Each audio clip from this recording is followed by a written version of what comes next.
अस्सलाम वालेकुम। अबरार रशीद एक मरतबा फिर आपकी खिदमत में हाजिर। और मेरी हमेशा की तरह आपसे रिक्वेस्ट है, अगर अभी तक आपने मेरे चैनल को सब्सक्राइब नहीं किया तो इसे सब्सक्राइब कर लें, जो बेल आइकन है उसको ज़रूर प्रेस करें। आपने सुना होगा कि 30 जनवरी को यूएई की गवर्नमेंट ने ऐलान किया कि अब यूएई गैर मुल्कियों को शरीयत देगी, यानी यूएई की गवर्नमेंट गैर मुल्कियों को शरीयत देगी और इसका बाकायदा ऐलान किया गया। और इस हवाले से मुनासिब जो ज़रूरी कानून साजी है वो भी कर ली गई और 1972 में बनने वाले उस एक्ट में, यानी शरीयत देने के एक्ट में तरमीम की गई। आपको याद दिलाता चलूं कि गुज़श्ता साल भी इसी तरह का एक मुसवदा वहाँ की जो सुप्रीम काउंसिल है उसमें पेश किया गया, जिसमें ये बताया गया कि हम शरीयत देने के लिए तैयार हैं, लेकिन उस शरीयत के कानून में कुछ ऐसी बातें थी जिनको तब्दील कर दिया गया मौजूदा शरीयत के कवानीन में। मिसाल के तौर पर उस वक्त शरीयत देने के लिए ये शर्त आयद की गई थी कि जिस गैर मुल्की ने शरीयत हासिल करनी है यूएई की, उसको अपने पहले मुल्क की शरीयत को तर्क करना पड़ेगा, ख़त्म करना पड़ेगा और सिर्फ यूएई की शरीयत लेने का वो पाबंद या अहल होगा। अब मौजूदा जो सूरत हाल है इसमें इस शर्त को ख़त्म कर दिया गया है। मैं इसकी तफसील थोड़ी सी आपको बयान करूंगा, लेकिन पहले मैं आपको ये बता दूं वो कौन कौन से लोग हैं, कैटेगरीज हैं जो यूएई की शरीयत हासिल कर सकते हैं, और अगर शरीयत हासिल कर लेते हैं तो उनको क्या क्या मराहत या हुकूक हासिल होंगे। सबसे पहले तो इस जो जिक्र किया गया है वो है इन्वेस्टर्स, यानी सरमायाकार। दूसरी कैटेगरी है डॉक्टर्स। ये 3-4 मोटी मोटी कैटेगरीज है। तीसरी कैटेगरी है साइंसदानों की। चौथी कैटेगरी है टैलेंटेड लोगों की। अब टैलेंटेड लोग ये हैं, किसी भी फील्ड में अगर किसी शख्स में कोई टैलेंट है, ऐसा टैलेंट जो कि दुनिया में बहुत कम पाया जाता है, वो कोई इन्वेंटर है, किसी चीज़ को दरियाफ्त किया है उसने, उसका इजाद की है कोई, या कोई वो बहुत ही ज़बरदस्त किस्म के म्यूजिशियन है, आर्टिस्ट है, यानी किसी भी फील्ड में आप टैलेंटेड हो सकते हैं।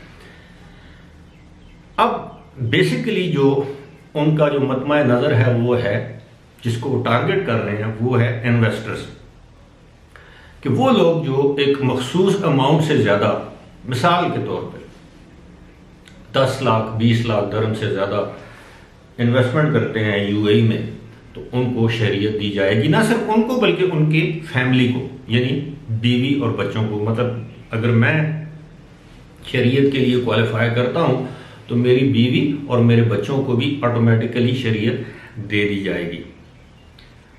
इसी के साथ साथ ये भी बताया गया कि जिन लोगों ने ऑलरेडी प्रॉपर्टी की सूरत में इन्वेस्टमेंट कर रखी है यूएई में, मिसाल के तौर पर अगर मैं नहीं या मेरे किसी भाई ने यूएई में इससे पहले 20-50 लाख दरम की कोई प्रॉपर्टी लेकर रखी हुई है, तो मैं भी उसके लिए क्वालिफाई करता हूँ, अहलियत रखता हूँ वो शरीयत के लिए अप्लाई करने के हवाले से या शरीयत हासिल करने के हवाले से।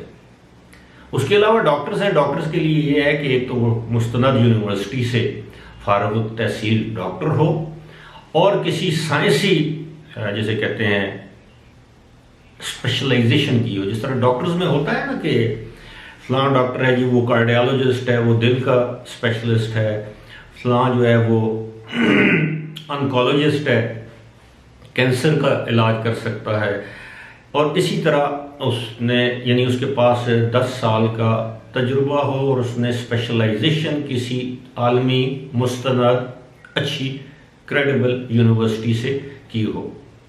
उसके बाद आ जाते हैं साइंटिस्ट। कोई ऐसा साइंसदान हो जिसकी रिसर्च जारी हो या उसने रिसर्च कंप्लीट की हो किसी आलमी यूनिवर्सिटी से, इसी तरह एक्रेडिटेड यूनिवर्सिटी से, किसी मारूफ यूनिवर्सिटी से, और वो साइंटिस्ट भी इसके लिए अप्लाई कर सकता है। जिस तरह मैंने पहले आपको बता दिया कि टैलेंटेड लोग भी इसके लिए अप्लाई कर सकते हैं।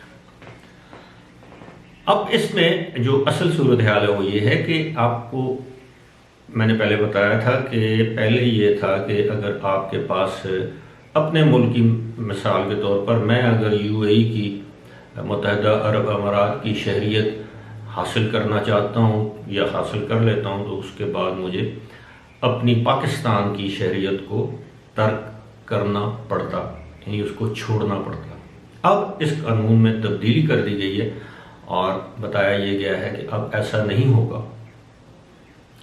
अब मैं दोहरी शहरियत रख सकता हूँ। अब ऐसी उसी तरह जिस तरह अमेरिका में रहने वाले पाकिस्तानी, बरतानिया में रहने वाले, कनाडा में रहने वाले पाकिस्तानी, उनके पास 2 पासपोर्ट हो सकते हैं, यानी एक पाकिस्तानी एक वहाँ का, वो जब जहाँ चाहें अपना पासपोर्ट इस्तेमाल कर सकें। लेकिन यूएई में पहले ऐसा कानून नहीं था, लेकिन चंद माह के अंदर ही इस कानून को तब्दील कर दिया गया है। और यूएई की हुकूमत को उम्मीद है कि लोग बड़ी तादाद में आएंगे, यहाँ पर इन्वेस्टमेंट करेंगे, शरीयत हासिल करेंगे। पहले आपको मालूम था, आप कितनी भी इन्वेस्टमेंट क्यों ना करें, पहले उस एक वक्त तो ऐसा था कि आप वहाँ पर इन्वेस्टमेंट करते हैं तो आपको वहाँ के पार्टनर की ज़रूरत थी। फिर वो बाज़ इलाकों में पार्टनरशिप ख़त्म की गई, लेकिन प्रॉपर्टी जिन लोगों ने ख़रीद रखी है उसके लिए पार्टनरशिप की ज़रूरत नहीं थी, कारोबार के लिए पार्टनरशिप की ज़रूरत थी। लेकिन आपके पास एक शहरी के तौर पर हुकूक नहीं थे। अब अगर आपके पास यूएई का पासपोर्ट आ जाता है तो आपको उसके फ़वाइद तो आपको पता है कि यूएई का पासपोर्ट दुनिया के 20 बेहतरीन पासपोर्ट्स में से एक है और बहुत से ममालिक के लिए आपको वीज़े की सहूलत है या वीज़ा फ्री ममालिक है आपके लिए।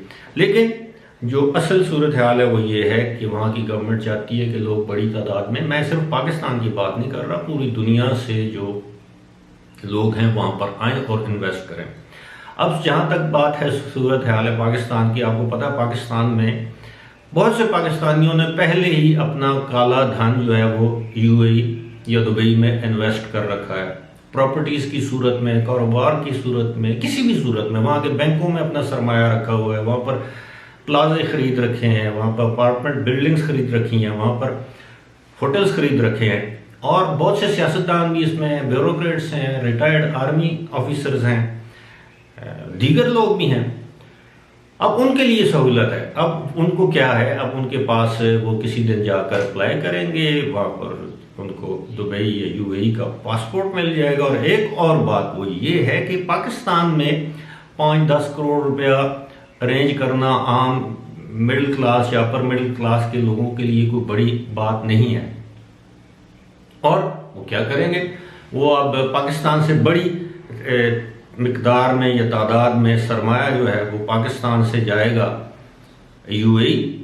और यूएई में लोग जो इस वक्त पाकिस्तान में मायूस हालात से, वाक़यात से मायूस लोग बैठे हैं, वो पाकिस्तान से सरमाया दुबई मुंतकिल करेंगे।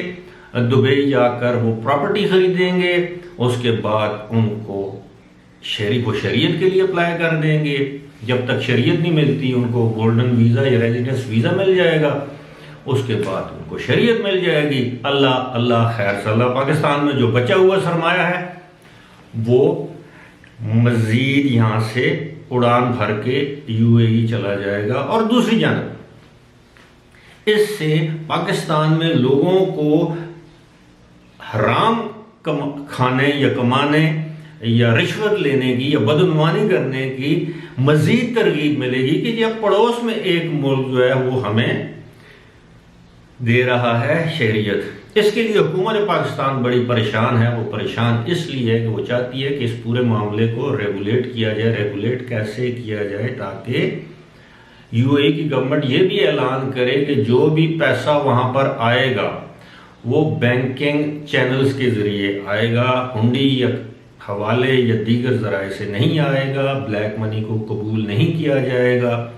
ज़ाहिर है अब मनी लॉन्ड्रिंग के हवाले से आलमी कवानीन भी इतने सख्त हैं कि ऐसा मुमकिन नहीं है, लेकिन बहुत से लोग ऐसे हैं जो किसी भी ज़रिए के थ्रू वहाँ पर पैसा भिजवा सकते हैं, या हो सकता है ऑलरेडी भिजवा दिया हो। अच्छा, ये भी हो सकता है, मिसाल के तौर पर क्या कैपिटल फ्लाइट जिसे कहते हैं, यानी सरमाए की उड़ान एक मुल्क से दूसरे मुल्क में। मैं एक छोटी सी आपको मिसाल देता हूँ। मिसाल के तौर पे अल्हम्दुलिल्लाह मेरी पाकिस्तान में जायदाद की मैं बात कर रहा हूँ, मेरी पाकिस्तान में ठीक ठाक जायदाद है, और कल को मुझे कोई मौका मिलता है कि जी यूएई की, ये मैं आपको सिर्फ मिसाल के तौर पर बता रहा हूँ कि जी आप पाकिस्तानी रुपयों में 5 करोड़ रुपया, जो कि यूएई का तकरीबन मुझे नहीं मालूम 1 मिलियन दरम बनता है, ये जितना भी बनता है 10 लाख दरम बनता है, ये जितना भी 10.5 लाख दरम। पर मैं मिसाल दे रहा हूँ कि जी आप 5 करोड़ या पाकिस्तानी रुपयों में 10 करोड़ रुपया आप इकट्ठा करें, उसको यूएई में इन्वेस्ट करें और नेशनलिटी लें, अल्लाह अल्लाह खैर सलाह।